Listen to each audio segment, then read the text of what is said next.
हमारे चैनल को सब्सक्राइब करें और बेल आइकन दबाएं। नमस्कार, आदाब। मैं अनूप सोनी क्राइम पेट्रोल सतर्क के ब्लैक हेडलाइंस अध्याय के आज के एपिसोड में आप सबका स्वागत करता हूं। पता नहीं ऊपर वाले ने किस मिट्टी से बनाया मुझे। लड़की देखते ही आउट ऑफ कंट्रोल हो जाता हूं। अजीब सा फितूर चढ़ने लगता है तन बदन में।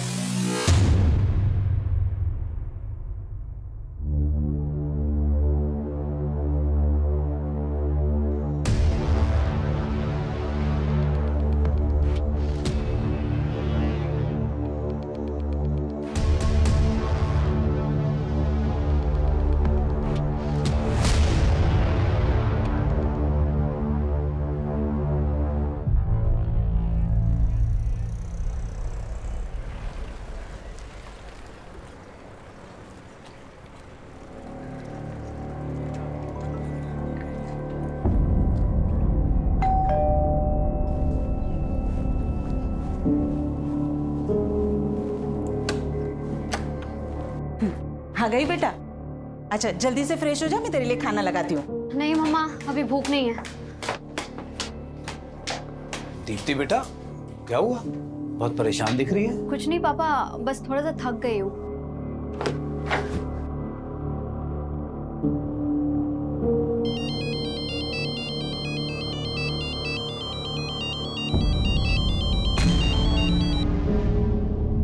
हेलो हेलो, अरे तुम कुछ बोल क्यों नहीं रहे हो? देखो, तुम जो कोई भी हो ना, ये हरकतें करना बंद कर दो, वरना बिल्कुल अच्छा नहीं होगा।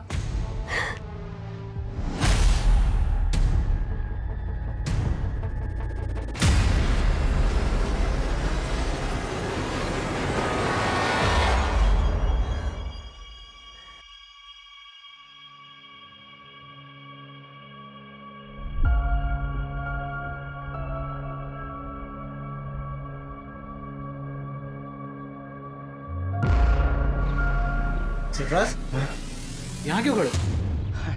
अरे कुछ नहीं भाईजान, बस देख रहा था हमारी बीवियाँ कितना काम करती है, कैसे मशरूफ रहती है काम में। और तुम कहाँ मशरूफ थे? दिन भर से दिखाई नहीं दिए।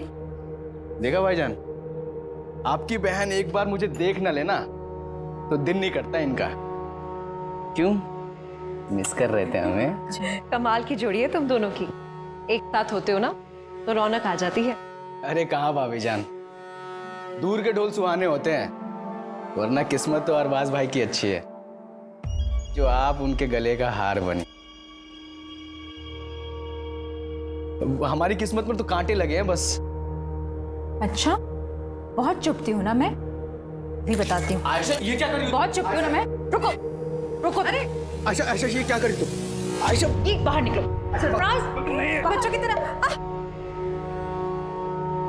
सॉरी भाभी, देखा तेरी मस्ती में भाभी के कपड़े खराब हो गए।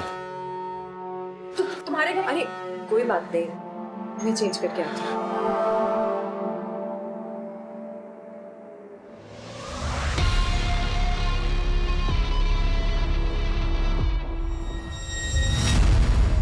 हाँ मम्मी, हाँ बस ऑफिस से निकल गई हूँ। ध्यान से आना। मम्मी आप ज्यादा टेंशन मत लीजिए।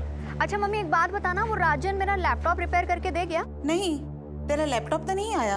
अरे कितना बड़ा झूठा है, मुझसे तो कह रहा था दोपहर तक रिपेयर करके घर पहुंचा दूंगा। चलो मैं जाके देखती हूँ। भैया, समता नगर। हाँ मैम।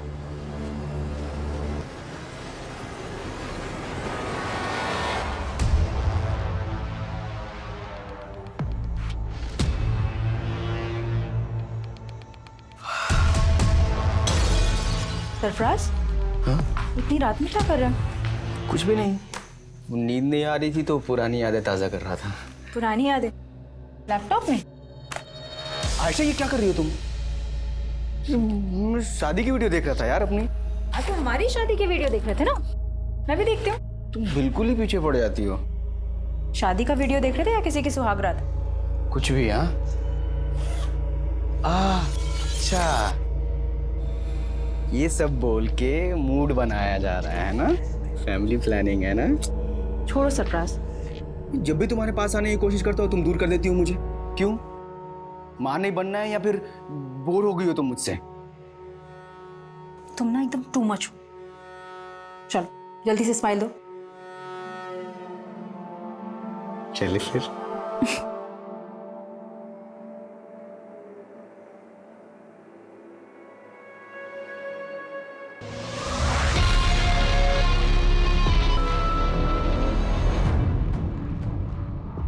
कहते हैं कि इंसान अपने तौर तरीके बदल सकता है, लेकिन फितरत बदलना बहुत मुश्किल काम है।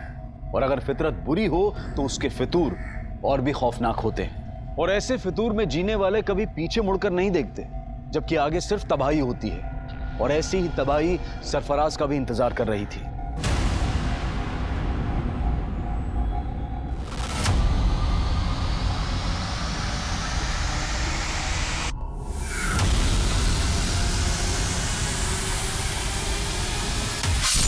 मरने वाला सरफराज भले ही बदनाम था, लेकिन मारने वाला एक अरसे तक गुमनाम था। यह एक ऐसा मर्डर केस था जिसको हेडलाइन तब मिली जब एक और इंसानी फितूर गुनाह के पांव पसार रहा था।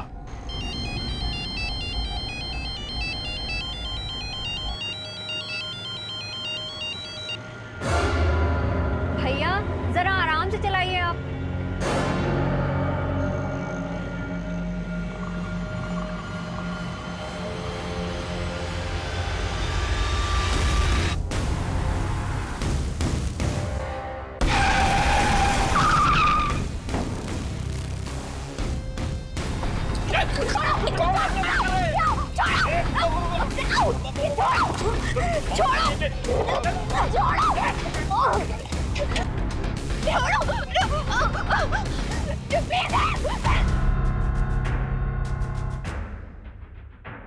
कुछ पता चला दीप्ति का? नहीं, वो राजन की दुकान पर अपना लैपटॉप लेने नहीं पहुंची और उसके ऑफिस वालों से भी कुछ पता नहीं चल रहा।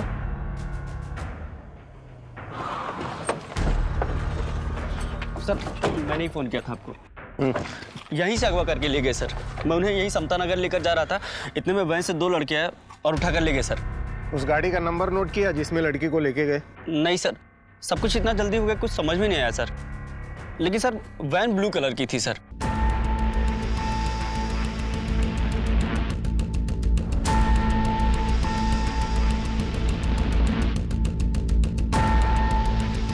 दीप्ति किडनैपिंग केस देखते ही देखते इतना बड़ा बन गया था कि केस तुरंत क्राइम ब्रांच को सौंप दिया गया।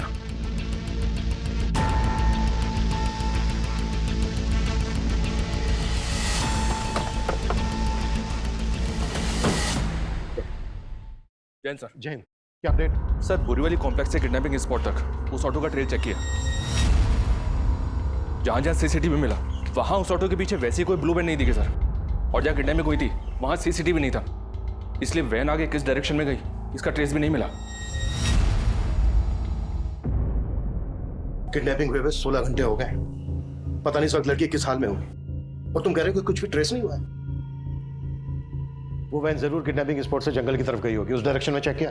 जी हाँ सर, वहां पूरी रात पेट्रोलिंग हुई है और उस पैच में कहीं सीसीटीवी नहीं सर, और ज्यादातर स्ट्रीट लाइट्स खराब पड़े। मैं मानता हूँ क्रिमिनल्स इन बातों का फायदा उठाते हैं, लेकिन हम ये एक्सक्यूज नहीं दे सकते। पता है ना मीडिया में कितना बवाल हो रहा है। सर जिस लड़की की किडनैपिंग हुई थी उसकी पहचान पता चल गई है। कल देर रात एक दीप्ति नाम की लड़की की मिसिंग कंप्लेंट फाइल हुई थी, और ये दीप्ति उसी एरिया में रहती है जहां से किडनैपिंग हुई थी। सर मैंने ऑटो वाले को इस लड़की की फोटो दिखाई तो उसने कहा कि वही लड़की है जो उसके ऑटो से किडनैप हुई थी।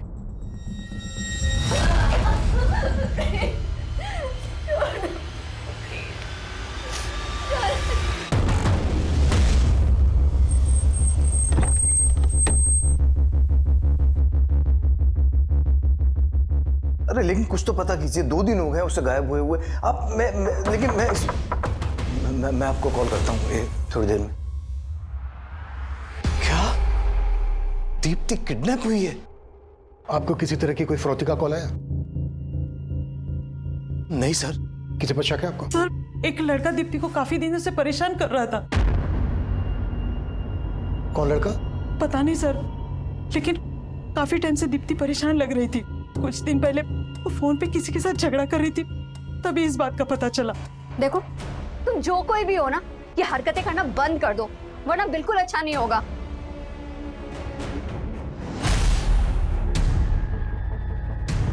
क्या बात है बेटा, किससे बात कर रही थी?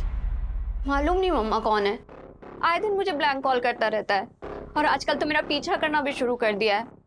और मम्मा आज तो उसने हद ही कर दी, मतलब इतना सब कुछ दीप्ति के साथ हो रहा था तो आप लोगों ने पुलिस कंप्लेन क्यों नहीं की? यही गलती हो गई सर, पता नहीं था कि दीप्ति के साथ। प्लीज सर, प्लीज उसका पता कीजिए सर। देखिए हम पूरी कोशिश कर रहे हैं, ये काम है हमारा। आप लोगों ने कल दीप्ति को आखिरी बार कब देखा था? जी कल सुबह जब ऑफिस जा रही थी। कहाँ ऑफिस है दीप्ति का? जी बोरीवली में एबल कंप्यूटर्स नाम की कंपनी है, वहीं पर सेल्स एग्जीक्यूटिव है। ऑफिस से निकलते वक्त उसने अपनी मम्मी को फोन भी किया था। अच्छा मम्मी एक बात बताना, वो राजन मेरा लैपटॉप रिपेयर करके दे गया? नहीं, तेरा लैपटॉप तो नहीं आया। अरे कितना बड़ा झूठा है, मुझसे तो कह रहा था दोपहर तक रिपेयर करके घर पहुंचा दूंगा। चलो मैं जाके देखती हूँ। दीप्ति रात को 9 बजे तक घर ही नहीं पहुंची, फिर उसका फोन भी बंद आने लगा। मैं राजन की दुकान पर गया पूछने के लिए तो वो कहने लगा कि दीप्ति वहां भी नहीं पहुंची। ये राजन की शॉप कहाँ है? हाँ सर, दीप्ति मैडम मेरी पुरानी कस्टमर है, उन्होंने अपना लैपटॉप ठीक करने के लिए मुझे दिया था। राजन भाई, अरे ये लैपटॉप चेक कर लेना, आजकल बहुत हैंग कर रहा है और इसमें वाईफाई का सिग्नल भी नहीं शो करता है। अरे मैडम 2 मिनट में चेक करके बताता हूँ प्रॉब्लम क्या है। आप बैठो ना, बैठो ओए, इधर मैडम के लिए कोल्ड ड्रिंक लेके आ जल्दी। नहीं राजन भाई, मुझे ना बहुत लेट हो रहा है, आप इसको सही करा के ना घर पहुंचा देना बस। आप इसे भी रखो और पहुंचा देना आप, ठीक है? अरे मैडम 2 मिनट में देख। कल शाम 7 साढ़े 7 बजे उनका फोन भी आया था मुझे।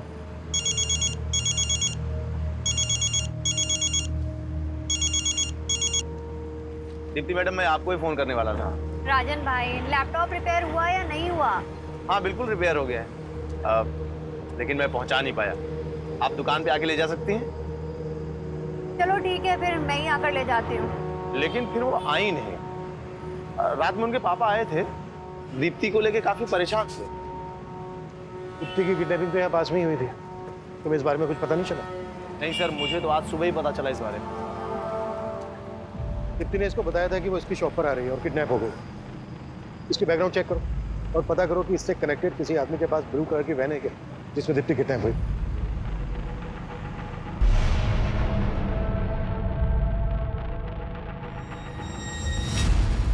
दीप्ति के पेरेंट्स ने बताया था कि कोई लड़का दीप्ति को ब्लैंक कॉल करता है, स्टॉक करता है। दीप्ति के कॉल रिकॉर्ड से स्टडी करो और जहां जहां दीप्ति का आना जाना था वहां सीसीटीवी फुटेज चेक करो। ये लड़का दीप्ति के ऑफिस, गली, मोहल्ले कहीं से भी कनेक्टेड हो सकता है। अरे भाई साहब कमाल करते हैं आप भी। इतना सब कुछ हो गया, आपने बताया भी नहीं क्योंकि लड़का दीप्ति को परेशान कर रहा था। अब इतने गैर और इतने पराये हो गए हैं हम। बस जय, अभी ये सब बात करने की हालत में नहीं है हम लोग। अरे भाई साहब हम समझ सकते हैं, लेकिन हम ऐसे हाथ में हाथ रख के नहीं बैठ सकते। भाई साहब कुछ तो बताइए आप, ताकि हम जाके दीप्ति के बारे में कुछ तो मालूम करें, उसे ढूंढे जाके कम से कम।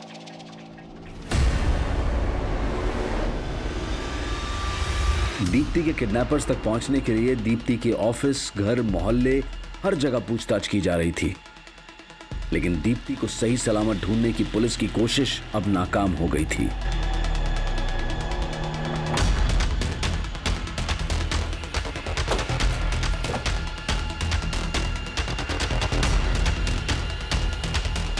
हटो हटो, हालत देखकर तो लग रहा है सर इसके साथ रेप भी हुआ है। ये जगह किडनैपिंग लोकेशन से 7-8 किलोमीटर दूर है। आसपास पता करो, शायद किसी से उस ब्लू कलर की वैन के बारे में पता चल जाए जिसमें दीप्ति किडनैप हुई थी। Okay sir.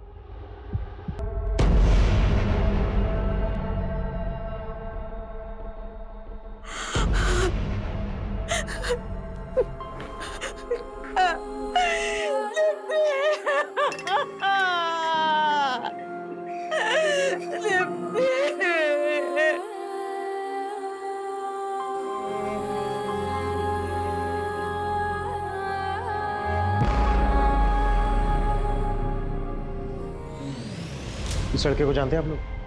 नहीं सर, क्या इसी लड़के ने? संकेत नाम है इसका। इसका नंबर हमें दीप्ति के कॉल रिकॉर्ड्स में मिला। इनफैक्ट ये अपने 2 अलग-अलग नंबर से दीप्ति को कॉल करता था। सर एक मिनट, मैंने इस लड़के को ही देखा है।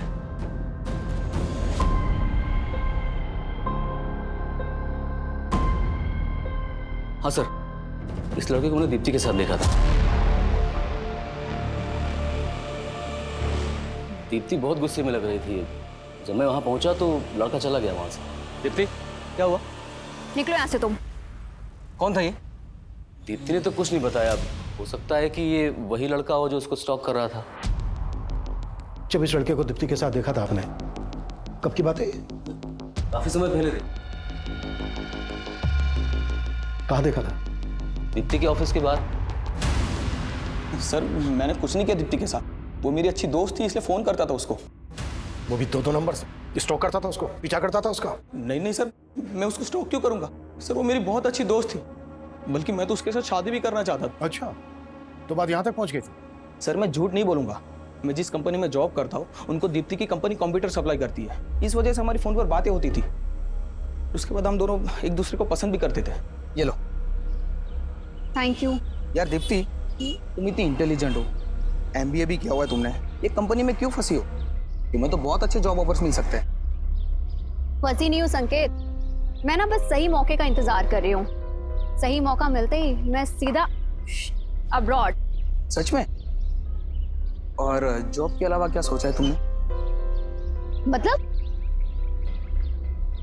मुझे नहीं पता कि तुम कैसे रिएक्ट करोगी, but I really like you. क्या तुम भी मुझसे? सर पसंद तो वो भी मुझे करती थी, पर सर दीप्ति शादी करने के लिए तैयार ही नहीं थी। संकेत मैंने तुम्हें कितनी बार बोला है कि मैं शादी के लिए अभी प्रिपेयर नहीं हूँ। यार दीप्ति, तुम सिर्फ अपने बारे में सोच रही हो। क्या तुम मुझसे प्यार नहीं करती? यार बार बार वही सवाल।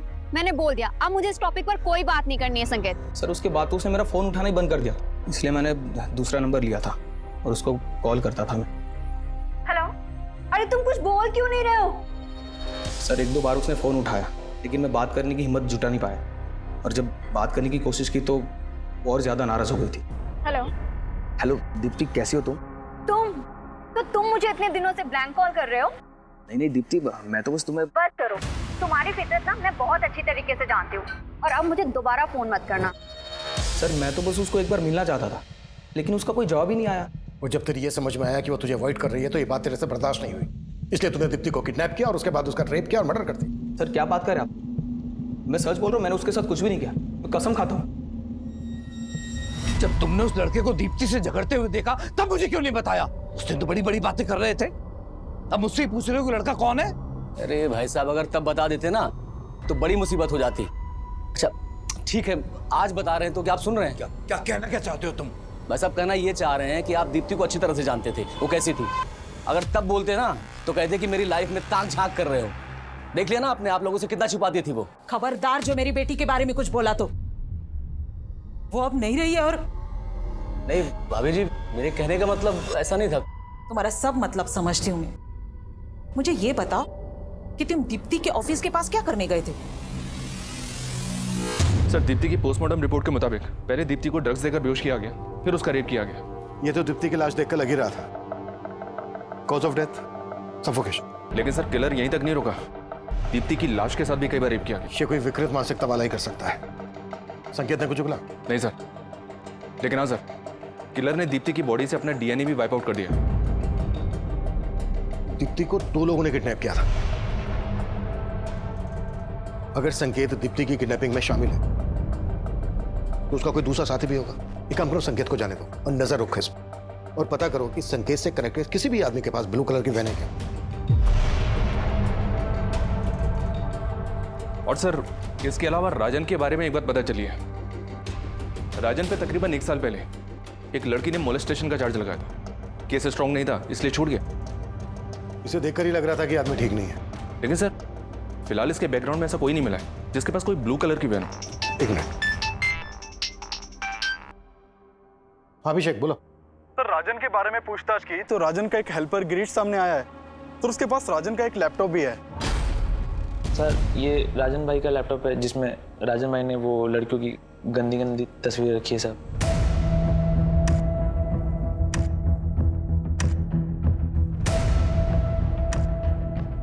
ये लैपटॉप तुम्हारे पास कैसे आया? साहब वो राजन भाई के यहाँ मैं बहुत सालों से काम करता था साहब, और पिछले 3-4 महीने की पगार वो मेरी लटका के रख रहे थे, और जब मांगने गया तो सब धक्का मार के बाहर निकाल दे रहे थे साहब। नहीं देता पगार, चल निकल यहाँ से, चल निकल। तो गुस्से में आके मैं लैपटॉप उठा के भाग गया साहब।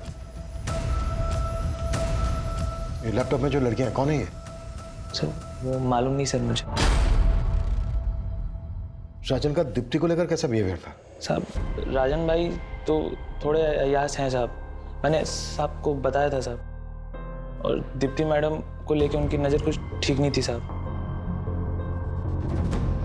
ठीक है, जाओ तुम। Thank you sir, thank you. Deepti के साथ जिस तरह से रेप किया गया उससे तो यही लगता है कि ऐसी मानसिकता वाला आदमी ऐसा कर सकता है। चेक करो, हो सकता है इसमें दीप्ति के भी फोटोग्राफ्स हो, और राजन को लेके आओ। सर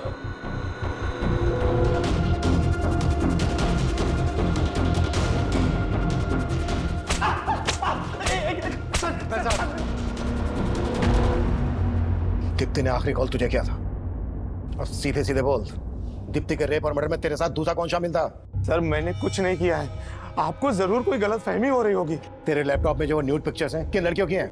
मेरे लैपटॉप में? मेरा कौन सा लैपटॉप? अरे वही लैपटॉप जो गिरीश तेरी दुकान से लेके भागा था। हाँ सर, गिरीश मेरी दुकान से लैपटॉप लेकर भागा था, लेकिन सर वो लैपटॉप मेरा नहीं है, वो तो एक लड़का मेरी दुकान पे मुझे बेच के गया था। अच्छा, तो कहानी सोच क्या है? सर मैं सच बोल रहा हूँ, एक दिन एक लड़का उस लैपटॉप को लेकर मेरी दुकान पे आया था और मुझे बेच के गया था।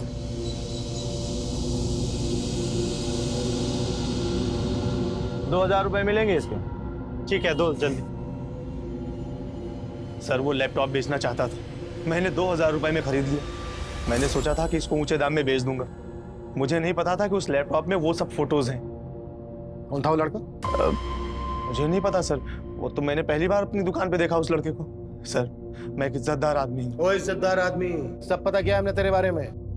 मोलेस्टेशन का चार्ज लगा था तुझ पर।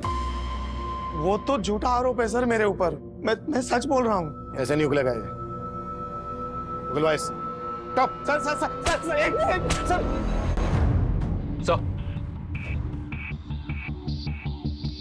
सर मैंने लैपटॉप चेक किया, पर इसमें दीप्ति की कोई फोटो नहीं मिली। हो सकता है दीप्ति की फोटोग्राफ इससे डिलीट कर दी गई, इसका डिलीटेड डेटा रिट्रीव करो। ओके सर, और एक बात सर, ये सारी फोटोज मॉफ्ड हैं। मॉफ्ड? जी सर। यानी न्यूड पिक्चर्स के ऊपर दूसरी लड़कियों के फेसेस लगाए गए। Right sir. और एक बात सर, मैं जब लैपटॉप चेक कर रहा था तो मुझे सरफराज नाम का एक फोल्डर मिला सर, जिसमें इस लड़के के कई फोटोज हैं। ये देखिए, लैपटॉप से ज़्यादा कुछ तो पता नहीं चला सर, लेकिन जब मैंने लैपटॉप के सीरियल नंबर से इसके बायर का पता किया तो पता चला कि कुरला के रहने वाले सरफराज ने लैपटॉप खरीदा है सर। और ये देखिए सर, लैपटॉप पे भी एस लगा है। हो सकता है सर लैपटॉप खरीदने वाला सरफराज और फोल्डर के अंदर जिसके फोटो हैं वो सरफराज, ये दोनों एक ही हैं।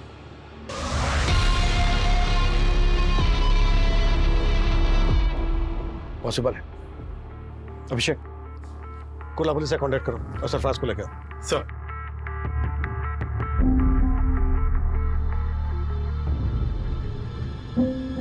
आयशा चलो गर्मा गर्म चाय। सॉरी।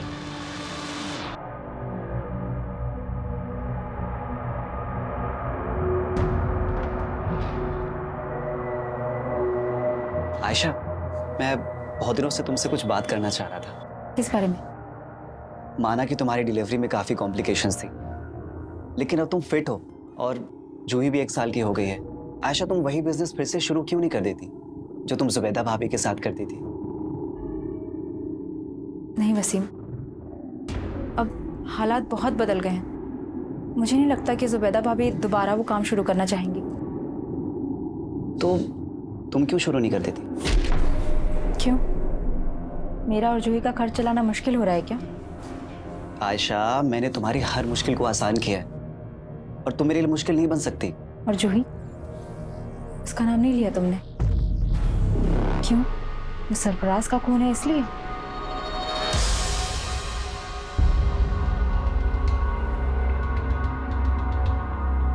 जिस लड़के ने तुझे लैपटॉप भेजा, ये वो? नहीं सर, ये वो नहीं है। स्केच बनवा सकता है उसका?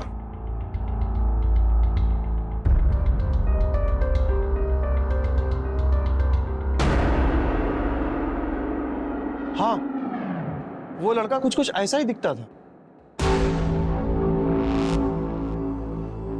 ₹2000 मिलेंगे इसके? ठीक है, दो। दीप्ति का जहां आना जाना था वहां की मैंने सीसीटीवी फुटेज चेक करने के लिए बोला था, क्या अपडेट है उसका? सर हमने दीप्ति के फोन के लोकेशन के हिसाब से ऐसे कई एरियाज की फुटेज निकलवाई है, लेकिन सर फुटेज काफ़ी ज़्यादा है। फुटेज ज्यादा है तो ज्यादा आदमी लगाओ चेक करने के लिए। फुटेज में जहां जहां दीप्ति स्पॉट हुई है वहां पर उसको स्टॉक करने वाला भी हो सकता है, और वो संकेत, राजन, सरफराज कोई भी हो सकता है, या फिर ये स्केच वाला भी हो सकता है, जिसका पता लगाना है। जी सर। दीप्ति की हत्या हुए अब 10 दिन बीत चुके थे, लेकिन दीप्ति के हत्यारे की तलाश में अब पुलिस को सरफराज से जुड़े ऐसे राज पता चलने वाले थे जो इस केस को और भी उलझा देने वाले थे। सर मैंने कुर्ला पुलिस से कांटेक्ट किया तो मालूम चला कि सरफराज पिछले 1.5 साल से लापता है। लापता है?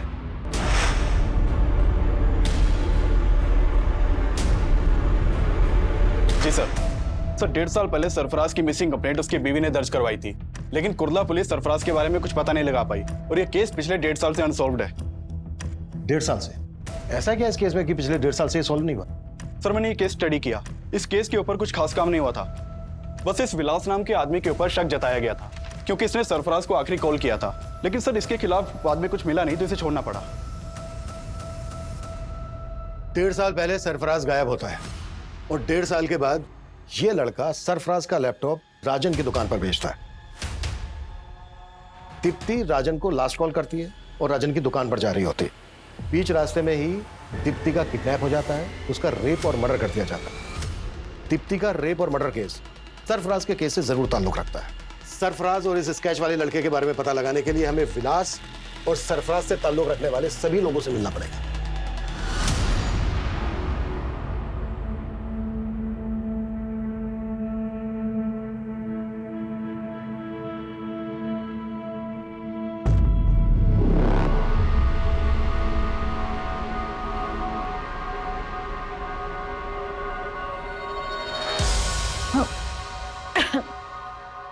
क्या हुआ ऐशा? कुछ नहीं।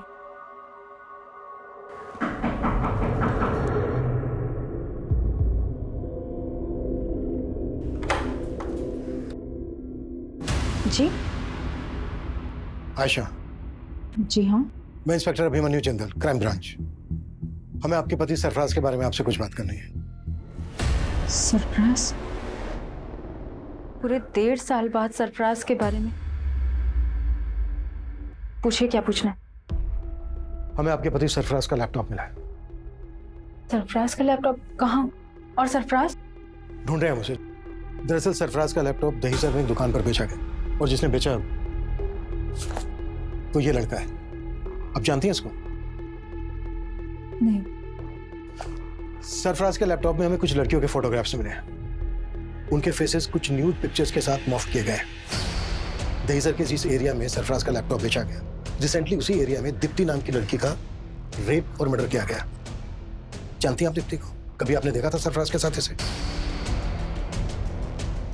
जी नहीं, मैं इस लड़की को नहीं जानती, लेकिन मैं इतना ज़रूर जानती हूँ कि सरफराज के लैपटॉप में बहुत सारी लड़कियों के फोटोग्राफ्स थे, लेकिन मैंने कभी किसी लड़की के न्यूड फोटोग्राफ्स नहीं देखे।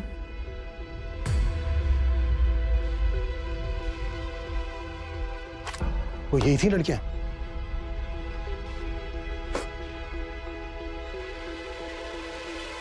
नहीं, मैं इनमें से किसी को नहीं जानती, लेकिन हाँ, सरफराज से ज़रूर जानना चाहती थी कि ये लड़कियां कौन थी।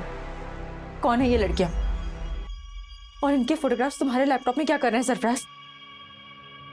अच्छा, इसीलिए तुम उस दिन अपना लैपटॉप मुझे नहीं दे रहे थे, है ना? चुप क्यों हो? बोलो सरफराज।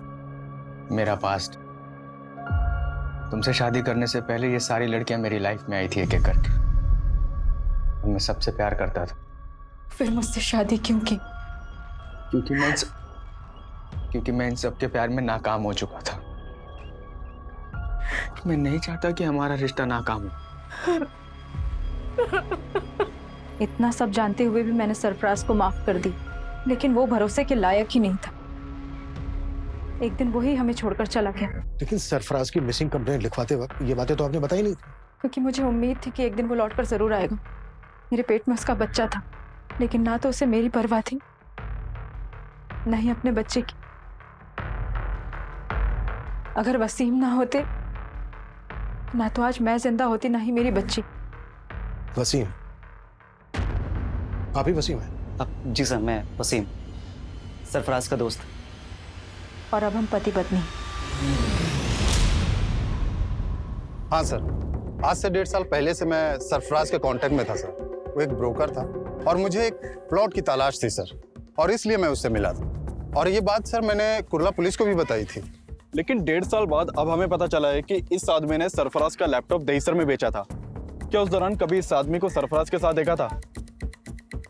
नहीं सर, सर मुझे ध्यान में नहीं है। शायद कभी देखा होगा सरफराज के साथ में। इसका नाम सरफराज है। ये 1.5 साल से लापता है। क्या इसको जानते हैं आप लोग? कभी दीप्ति के साथ देखा हो इसको?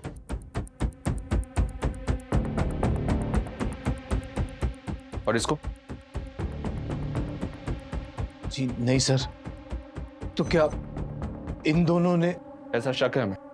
शक करने की वजह तो है। जिस तरह से सरफराज के गायब होते ही आयशा और वसीम ने शादी कर ली, उसे तो यही लगता है कि सरफराज खुद से गायब नहीं हुआ है, बल्कि सरफराज को गायब किया गया। वैसे भी जिस आदमी के लैपटॉप में इतनी सारी लड़कियों की न्यूड पिक्चर्स, वो उन्हें डिलीट किए बिना अपना लैपटॉप क्यों बेचा? इसको ना तो आयशा ने पहचाना और ना ही वसीम ने। कहीं ऐसा तो नहीं है कि ये दोनों इसको जानते हैं लेकिन हमसे सच छुपा रहे हैं? सर मैंने ये स्केच हर जगह सर्कुलेट करवा दिया। इसके साथ साथ हमारी टीम अब ये भी पता लगा रही है कि सरफराज और दीप्ति से जुड़े किसी भी इंसान के पास वो ब्लू वैन तो नहीं जिसमें दीप्ति को किडनैप किया गया।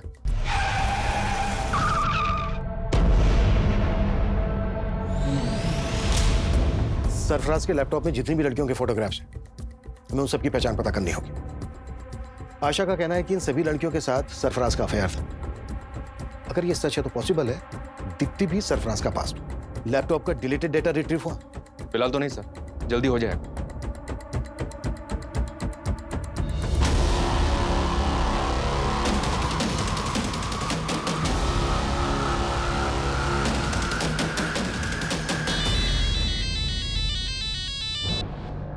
हेलो भाभी जान, कैसी हैं आप? आयशा, तू? लगता है अब तो आपने मेरा नंबर भी डिलीट कर दिया अपने मोबाइल से। अरे नहीं, वो फोन बदल दिया है। बदल तो बहुत कुछ गया है भाभी। जिंदगी हर कदम पे नया मोड़ ले लेती है। आयशा तू ये क्या कह रही है? मैं कुछ समझी नहीं। मुझे तो लगा था आप खुद ही फोन करके बता देंगे, लेकिन कोई बात नहीं, मैं ही पूछ लेती। पुलिस को क्या बताया आपने मेरे बारे में? पुलिस? आयशा, आयशा ये क्या कह रही है तू? क्यों? पुलिस सरफराज के बारे में पूछताछ करने के लिए आपके पास नहीं आई?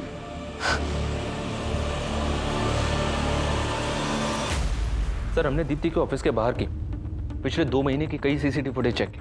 उनमें से कई फुटेज में दीप्ति संकेत के साथ दिखाई दे रही है। लेकिन सर फुटेज में संकेत दीप्ति को स्टॉक करता हुआ नहीं दिखाई दे रहा है। लेकिन दीप्ति को लगता था कि कोई लड़का उसको स्टॉक करता था, पीछा करता था उसको। बाकी की फुटेज भी चेक करो। जी सर। और एक बात है सर, दीप्ति की हत्या से 2 दिन पहले उसका चाचा उसके ऑफिस के बाहर देखा गया था। मैंने और चेक किया तो पता चला कि दीप्ति का चाचा अक्सर दीप्ति के ऑफिस वाले एरिया में जाया करता था। इसके खिलाफ मिला कुछ? अनमेरिड, जॉबलेस, फ्रस्ट्रेटेड आदमी है सर। शराब की भी लत है। कुछ साल पहले तक दीप्ति के पेरेंट्स के साथ ही रहता था। दीप्ति के फादर इसकी आदतों से परेशान थे, इसलिए इसे अलग कर दिया। जयेश घर में अपना हिस्सा मांग रहा था सर, और दीप्ति घर बेचने के खिलाफ थी। हाँ सर, ये बात सही है कि जयेश चाहता था कि मैं घर बेच दूं और उसे उसका हिस्सा दे दूं। लेकिन दीप्ति ये नहीं चाहती थी कि ये घर में गए। चाचा, आप किस मुंह से अपना हक मांग रहे हैं? दीप्ति, हम दोनों भाइयों के पीछे मुड़ने की जरूरत नहीं है तुझे। क्यों? क्यों ना बोलूं? आप भूल गए जब आपको बिजनेस करना था आपने 10 लाख रुपए का लोन लिया था और आपका बिजनेस तो ठप हो गया। उसकी किस्तें किसने चुकाई? मैंने और पापा ने। तू हद से ज्यादा नहीं बोल रही है? हा? क्यों? आप भी हद में कहाँ रहते हैं? काम आपको आता नहीं है और नशा आपसे छूटता नहीं है। अपने हद में रह जयेश, वो जो बोल रही है वो सही बोल रही है। तो आपको कभी लगा नहीं कि जयेश ऐसा कुछ? सर, माना कि जयेश से हमारी बनती नहीं है, लेकिन वो ऐसा नहीं कर सकता। ये ऐसा समझ सकते हैं सर, लेकिन मुझे किसी पे भरोसा नहीं। मेरी बेटी को किसी दुश्मन से कम नहीं समझता था वो। साहब मुझे मालूम था भाभी जी मुझे बख्शेंगे नहीं, लेकिन मैं इतना गया गुजरा नहीं हूं कि अपनी भतीजी के साथ ये सब। तो फिर उसके ऑफिस के पास क्यों मंडराता था? दीप्ति की हत्या से 2 दिन पहले भी तू वहां देखा गया, क्यों गया था? मैं तो बस उससे मिलके बताना चाह रहा था कि मुझे मेरा हिस्सा मिल जाए और रास्ते में ना आए। काम नहीं है साहब, पैसा नहीं है। काम नहीं है, पैसा नहीं है, लेकिन तेरा दोस्त उमेश तो तुझे पैसे दे रहा था ना, कर्जा दे रहा था ना तुझे, और रोज पे रोज तुझे दारू भी पिला रहा था। कहीं ऐसा तो नहीं है कि उसको खुश करने के लिए तूने नहीं दीप्ति साहब, ऐसा कुछ नहीं है साहब, मैं सच कह रहा हूँ। को जो भी है वो तो तेरा दोस्त गलत देगा और तू भी।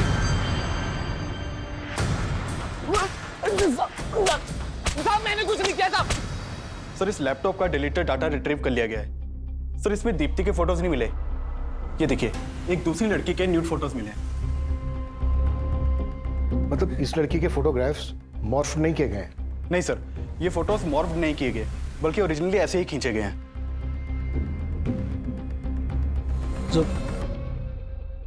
जुबैदा क्या सोच रही?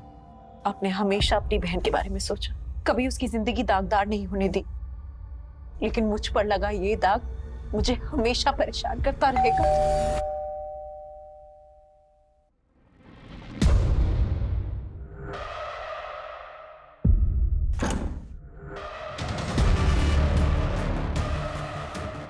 एक दूसरी लड़की के न्यूड फोटोज मिले हैं।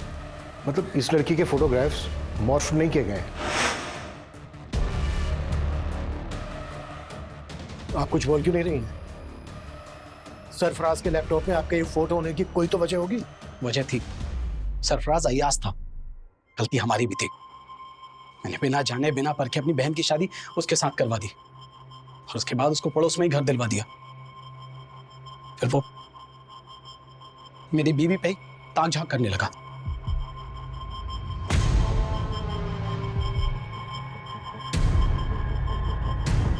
मुझे कभी भी उसकी नीयत पर शक नहीं हुआ। मैं और आयशा तो मिलकर एक साथ अच्छे से काम कर रहे थे, काम बढ़ भी रहा था, लेकिन फिर अचानक मुझे माइग्रेन का प्रॉब्लम हो गया। आयशा, मैं नहीं चाहता कि इस काम से जुबैदा को और ज्यादा तकलीफ हो। डॉक्टर ने 2 महीने का हैवी कोर्स दिया है।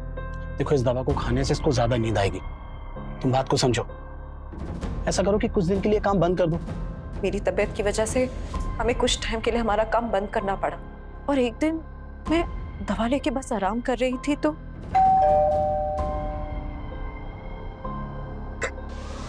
हाय भाभी। क्या हुआ? आपकी तबीयत ठीक नहीं है? नहीं, वो थोड़ा सर बहुत चकरा रहा था। और अरबाज भाई कहाँ हैं?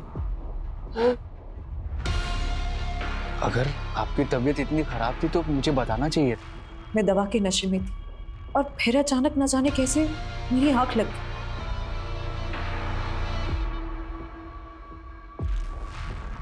और फिर उसने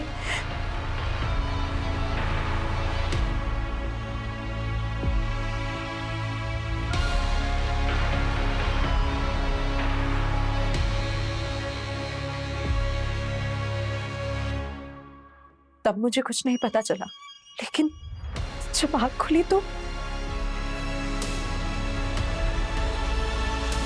फिर अरबाज घर वापस आए तो मैंने उन्हें सब कुछ बता दी। मैं तो उसी वक्त पुलिस के पास जाना चाहती थी, लेकिन इन्होंने मना कर दिया। उसके बाद हम यहाँ मेरे मायके चले आए, लेकिन सरफराज ने उसके बाद मुझे ब्लैकमेल करना शुरू कर दिया। सरफराज, तुम ये सही नहीं कर रहे हो। मैं आयशा को सब कुछ बता दूंगी। तो बता दो, डरता नहीं हूं मैं। सरफराज, सरफराज, क्यों तू मेरी बहन और मेरी बीवी की जिंदगी बर्बाद कर रहा है? ठीक है, आप जैसा बोल रहे हो मैं वैसा ही करूंगा। बस एक रात के लिए जुबैदा को मेरे साथ छोड़ दो। चिल्ला मत। अगर मेरी बात नहीं मानी तो जुबैदा की फोटो इंटरनेट पे अपलोड कर दूंगा। सर, उसने नाक में दम कर दिया था, इसीलिए तुमने उसे अपने रास्ते से हटा दिया? नहीं, इसकी मदद से? नहीं सर, हम इसे नहीं जानते सर। जुबैदा और अरबाज सस्पेक्ट नजर आ रहे थे, लेकिन सरफराज के साथ क्या हुआ होगा इसको लेकर पुलिस नतीजे तक नहीं पहुंच पा रही थी और उन्हें उस आदमी की तलाश थी जिसने सरफराज का लैपटॉप राजन को बेचा था। वहीं जुबैदा के अलावा सरफराज के लैपटॉप में कई लड़कियों के आपत्तिजनक फोटो थे और पुलिस एक एक करके हर लड़की को आइडेंटिफाई कर रही थी, लेकिन उनमें से ज्यादातर लड़कियों का कहना था कि वो सरफराज को ठीक से जानती तक नहीं थी। पुलिस के मन में बार बार ये सवाल उठ रहा था कि 1.5 साल पुराना वो केस दीप्ति के रेप और मर्डर से कैसे जुड़ा था। सर, हमने इस फुटेज को क्लोजली एग्जामिन किया तो ये देखा, 1-2 जगह और ये दीप्ति के पीछे जाता हुआ देखा। शर्मा, पता करो इसके साथ दूसरा और कौन था। जी सर। सर मैंने कुछ नहीं किया था सर, मैंने क्या किया सर? सब पता चल गया है हमें। तू ही दीप्ति को स्टॉक करता था, पीछा करता था उसका। और हमने तेरे उस मैकेनिक दोस्त नरेश के बारे में भी पता लगा लिया, जिसके गैरेज की ब्लू कलर की वैन में तुम दोनों ने मिलकर दीप्ति को किडनैप किया। तेरे उस मैकेनिक दोस्त ने सब कुछ उगल दिया है। बेहतर यही होगा कि तुम भी उगलते। सब राजन भाई नहीं है क्या? राजन भाई तो बाहर है। अच्छा, मेरा हार्ड ड्राइव ठीक हो गया? हाँ वो हो गया ठीक मैडम। दो अच्छी लगती थी दीप्ति मुझे। दिन रात उसका चेहरा मेरे मन में घूमता रहता था, छूना चाहता था मैं उसको। पागल हो गया था मैं, पागल।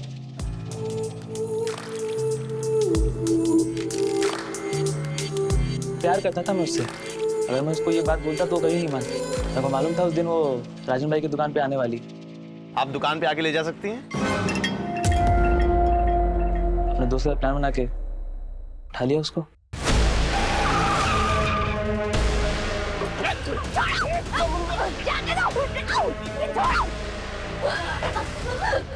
जाने दो मुझे। नहीं डरो मत दीप्ति, मैं हूं। प्यार करता हूँ दीप्ति तुमसे। शादी कर लो मुझसे दीप्ति, शादी कर लो मुझसे।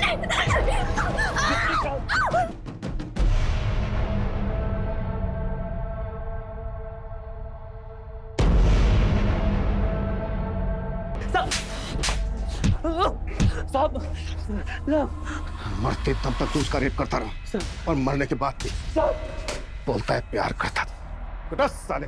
और इतना कुत्तों की इसकी चीखें पुलिस स्टेशन के 1 किलोमीटर दूर तक सुनाई देनी चाहिए। दीप्ति एक ऐसे गुनाह का शिकार हुई थी जिसको लेकर हम आए दिन आक्रोश से भर उठते हैं, पर कुछ कहते नहीं, कुछ करते नहीं।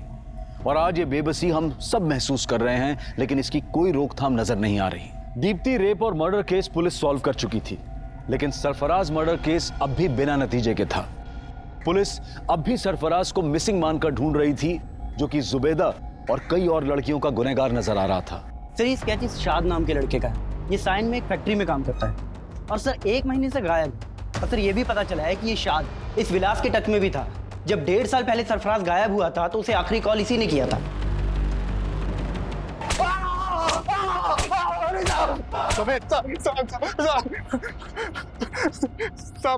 साहब मेरा दोस्त था साहब, और वो लड़का मेरे स्टोर रूम में रखा हुआ था साहब। बिना पूछे मुझसे उठा के ले गया और उसे भेज दिया साहब। तो शाद इस वक्त कहाँ है? आपने उसका स्केच दिखाया था ना, मैं डर गया था साहब, मैंने उसे गांव भेज दिया। तो तूने और शाद ने मिलकर सरफराज को गायब किया था? नहीं साहब, शाद ने कुछ नहीं किया साहब। तो फिर कौन मिला हुआ था तेरे साथ? कहाँ है सरफराज? क्या किया उसके साथ?